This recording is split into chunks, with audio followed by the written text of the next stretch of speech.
Welcome, Queen.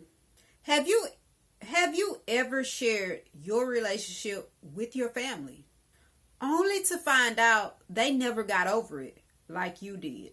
Stay with me here today because today we're talking about a family dynamic that often creates tension and unnecessary conflict because it quietly creates dysfunction in and within families and in a lot of relationships. And it isn't always because your family is toxic.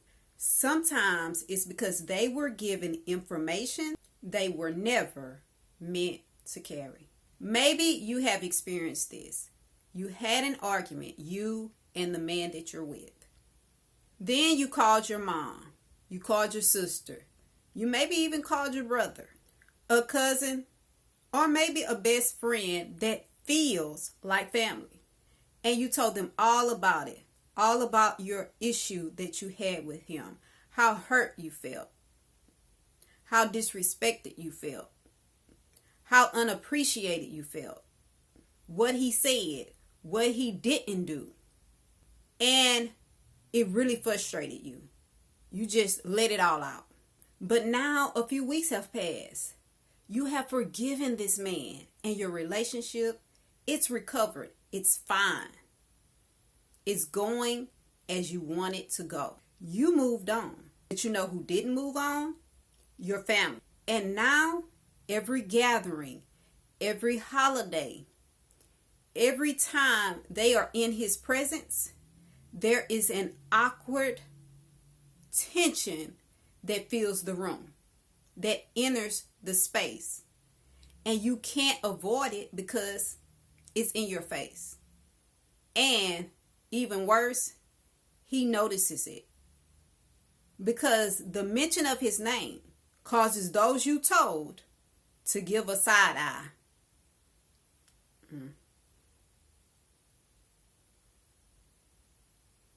And yet, you, Queen, you're wondering why.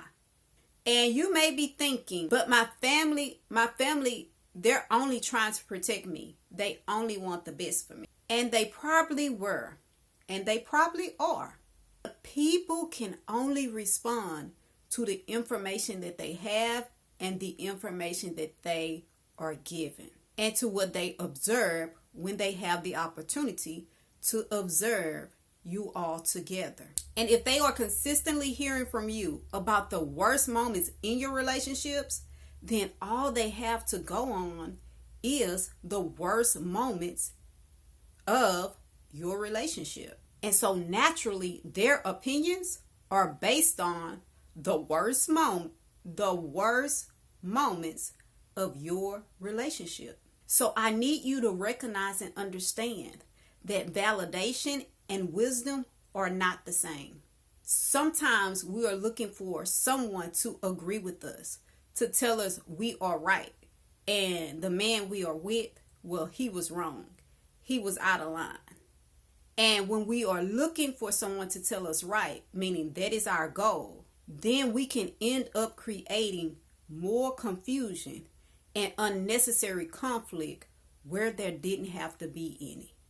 And we can end up creating dysfunction where we really wanted and needed clarity. And so the takeaway from this is that every relationship doesn't need an audience. In fact, most relationships do not need an audience because a relationship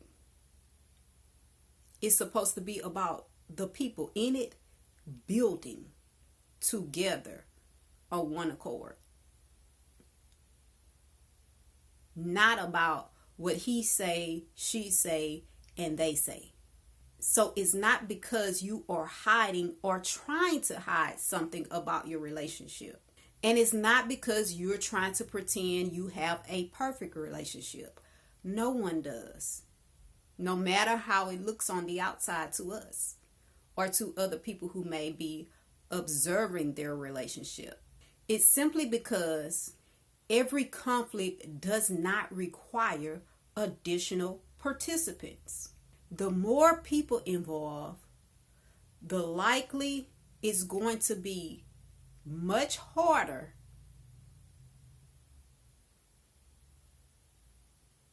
to resolve the issue between the two people involved in the relationship in such a way that they can both peacefully live with the outcome.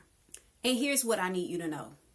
I have personally learned not every problem belongs in every room, and not every person is equipped to carry every detail of your relationship.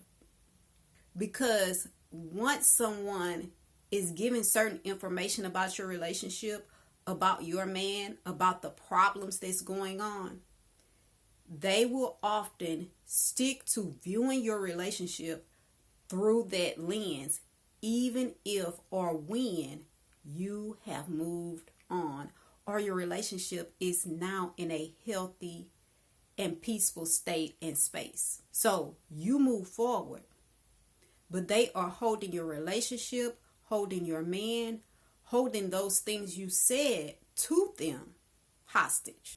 And yet you have released all of those things.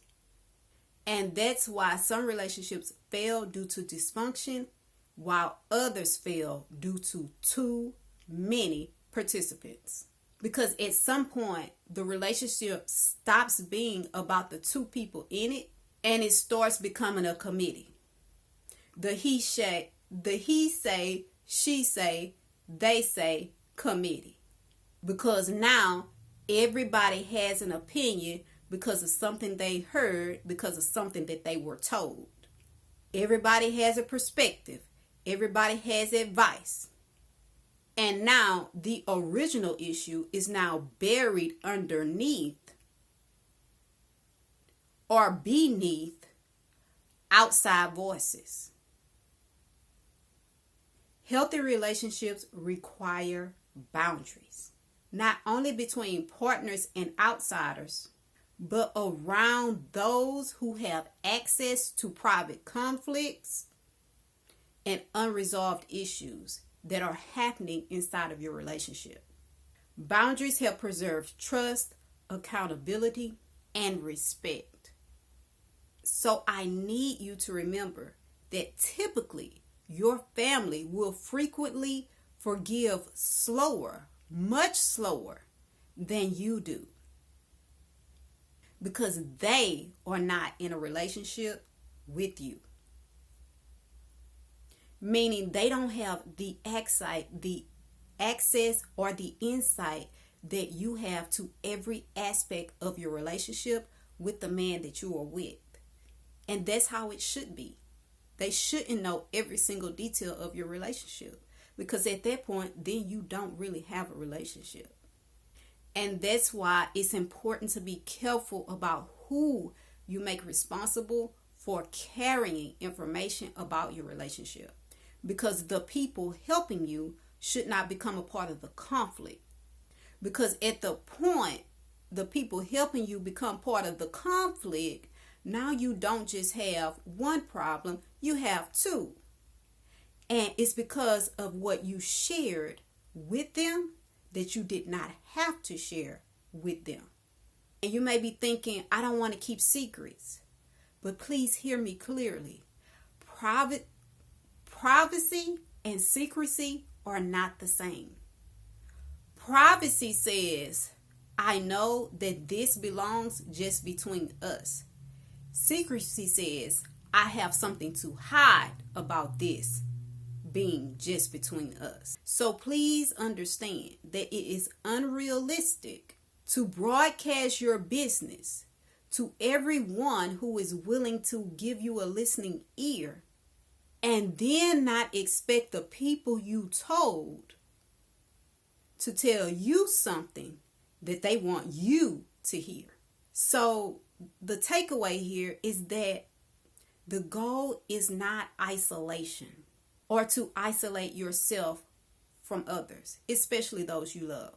The goal is to become intentional. Intentional about who you trust, intentional about what you share, intentional about who you share it with, intentional about protecting and preserving the relationships that you care about and want them to continue. Intentional about honoring the man you say you want to be in a relationship with. Because the moment every conflict becomes public knowledge, you don't have a relationship with him anymore. You just have a TV show keeping people waiting for the next episode of drama.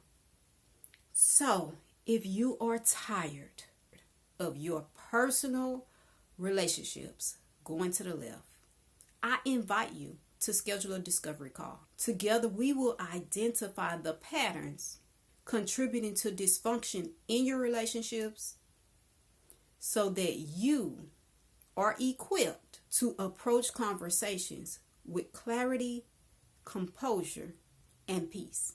Because remember, the moment your relationship gains too many participants, it often loses its peace. Because you don't have peace. As always, I am C.E. Sam telling you that 24 hours doesn't seem long, but in 24 hours, you can change your life. So go ahead and do something life-changing now.